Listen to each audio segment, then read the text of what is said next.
Boa noite, meu irmão, minha irmã, graça e paz. Você está se sentindo injustiçado?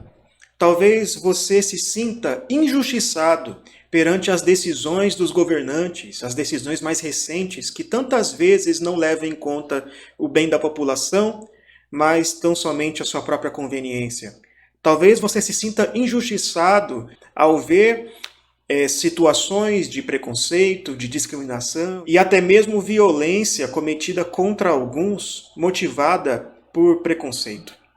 E nesses momentos em que você se sente injustiçado ou que você sente um desejo de justiça ser feita, tantas vezes você pode ser levado por ressentimento, ser levado por desejo de vingança, você pode se meter em brigas, em conflitos desnecessários. O que a Bíblia tem a dizer àqueles que se sentem injustiçados?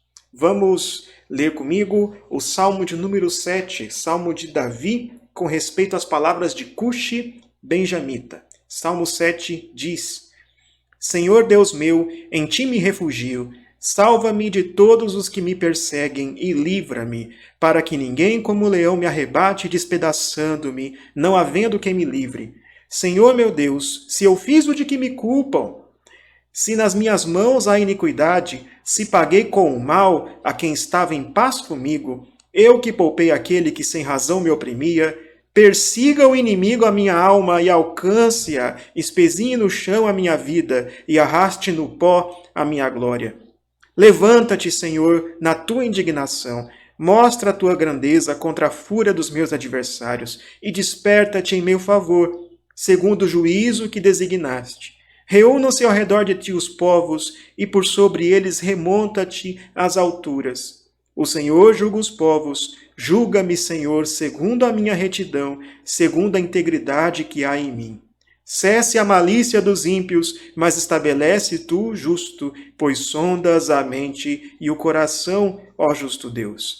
Deus é o meu escudo, ele salva os retos de coração.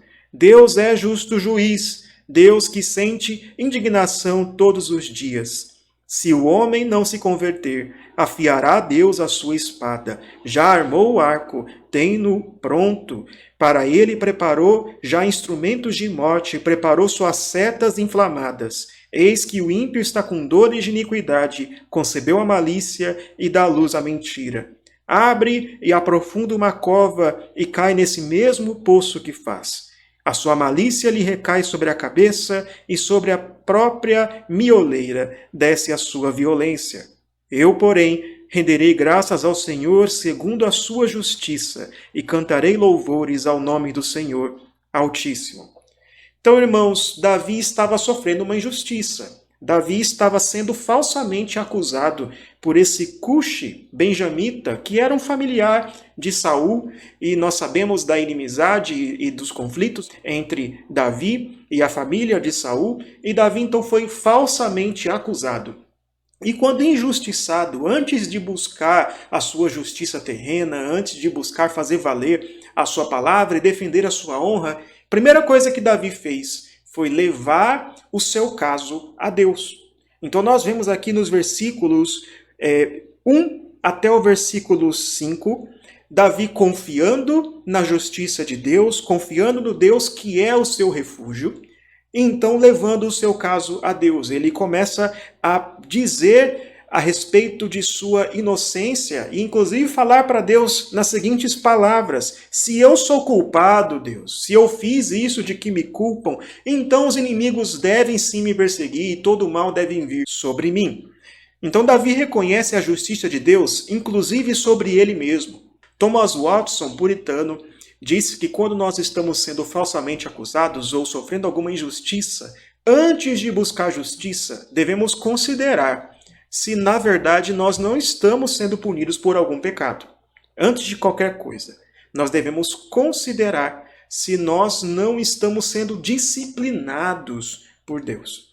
Então o que Davi fez foi também clamar para que Deus faça a sua justiça. E para que Deus faça a sua justiça, ele apela à própria grandeza de Deus. Ele diz, no versículo 6, Levanta-te, Senhor, na tua indignação, mostra a tua grandeza contra a fúria dos meus adversários. Então veja, o desejo de Davi por justiça não tem base na sua própria honra, no seu próprio renome, na ofensa que ele sofreu, mas tem por base a justiça do próprio Deus.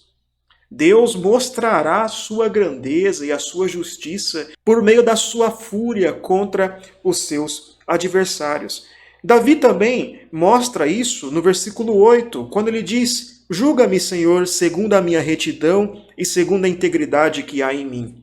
Então veja, o desejo de Davi aqui por justiça não é baseado em ressentimento, não é baseado em um desejo de vingança, não é baseado em seu próprio orgulho ferido. E ele, inclusive, clama a Deus que julgue o caso segundo a sua integridade, segundo o que há no seu coração.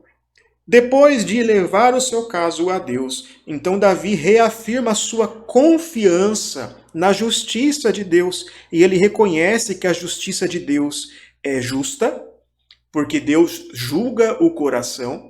Ele consegue ver aquilo que nós não conseguimos ver. A justiça de Deus é superior à justiça humana. Então, ainda que tenhamos tribunais injustos, políticos injustos, nós temos um Deus que é justo e que julga os corações e que nada passará desapercebido por esse Deus. Também ele reconhece que a justiça de Deus é certa e iminente. Ele diz que Deus já preparou instrumentos de mortes para aqueles que cometeram injustiça, e diz que se o homem não se converter, afiará Deus a sua espada.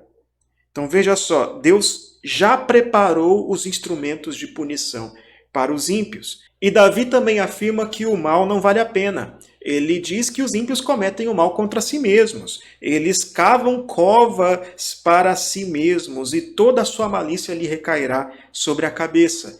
Por fim, Davi diz que louvará o Senhor segundo a sua justiça.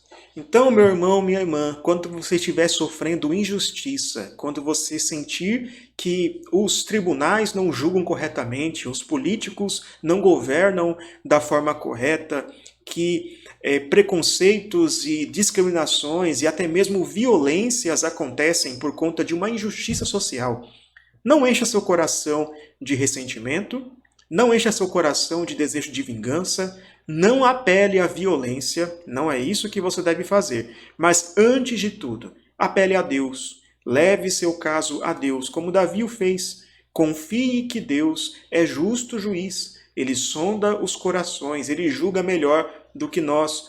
E confie que, no fim de tudo, ele vai julgar todos os propósitos, todas as atitudes, ele já tem preparado toda a sua ira.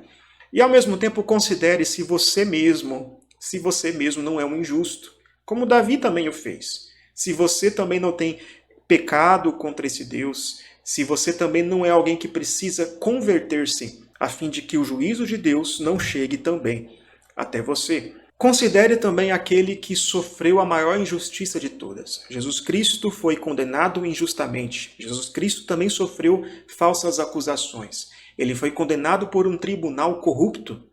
Mas ele passou por tudo isso, não porque foi obrigado, mas porque ele mesmo o quis. Ele se submeteu a toda essa situação a fim de nos salvar, a fim de nos resgatar e de ser o Deus que pode nos consolar e nos sustentar em meio às injustiças desse mundo. E talvez você também pense da seguinte forma: mas se eu vou apenas apelar à justiça de Deus e esperar que Deus então faça a sua justiça final, isso quer dizer que eu não devo fazer mais nada? Não é o caso, meus irmãos, pelo contrário. C.S. Lewis certa vez disse que aqueles que mais aguardam a justiça divina são aqueles que mais trabalham pela justiça neste mundo. Então, se você confia que Deus é justo, que Deus julgará todos os intentos do coração e que Ele então fará ser cumprida a sua justiça, você se envolverá sim com os casos deste mundo, mas com o espírito correto. Não com espírito de ressentimento, mas com vontade de fazer valer neste mundo a justiça que tem por princípio o padrão divino. Que Deus te abençoe, meu irmão, que Deus te guarde, que guarde o seu coração de todo ressentimento e que Ele te ajude a passar pelas tribulações. Em nome de Jesus. Amém.